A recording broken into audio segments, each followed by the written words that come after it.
कैसा है तू और हमारा देश कैसा है? वैसा ही जैसा आप छोड़ के गए थे। यानी कि हम अभी भी अंग्रेजों के गुलाम हैं?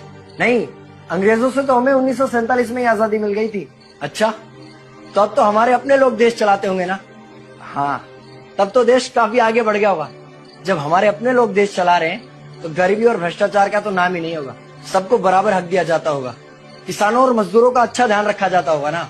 नहीं, ऐसा तो कुछ नहीं है। तो कैसा है बताना मुझे। कैसे हमारे अपने नेता, हमारे आजाद भारत के नेता, 100 साल हो गए मुझे गए हुए, बताना। हमारे अपने नेता वो तो अपनी जेबें भरने में लगे हुए हैं। आने वाली 7 पीढ़ियों को नहीं बल्कि 700 पीढ़ियों को ना कमा कर खाना पड़े उस चीज के इंतजाम में लगे हुए हैं। तो तुम लोग क्या कर रहे हो और हमारे देश का युवा क्या कर रहा है? हम लोग तो इंस्टाग्राम पर रील्स देखने में बिजी हैं। यानी कि हमारी कुर्बानी का देश के लोगों पर कोई असर नहीं पड़ा। देश के लोगों में कोई देशभक्ति नहीं, कोई देश प्रेम नहीं। नहीं, ऐसा नहीं है। आपके लिए और देश के लिए बहुत प्रेम है भारत के लोगों के दिलों में। हर 15 अगस्त और 26 जनवरी को तिरंगा फहराते हैं, पूरे जोश के साथ भारत माता की जय बोलते हैं और आपकी डीपी भी लगाते हैं। और भारत और पाकिस्तान के क्रिकेट मैच के दौरान तो हमारी देशभक्ति पीक पर होती है। तुम इसे देशभक्ति समझते हो?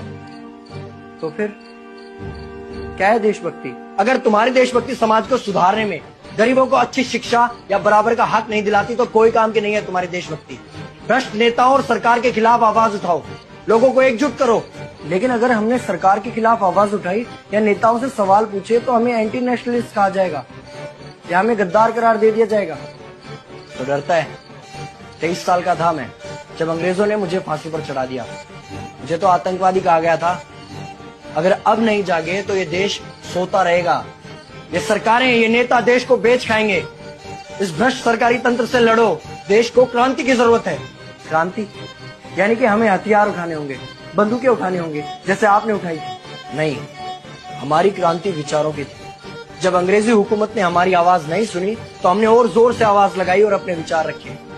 और क्रांति केवल सत्ता को बदलने तक सीमित नहीं है, बल्कि इस भ्रष्ट अन्यायी तंत्र को जड़ से उखाड़ कर फेंकना है। पर ये होगा कैसे? अपने आसपास से शुरुआत करो। जो भी तुम्हें भ्रष्ट नजर आए उसके खिलाफ आवाज उठाओ, एक्शन लो।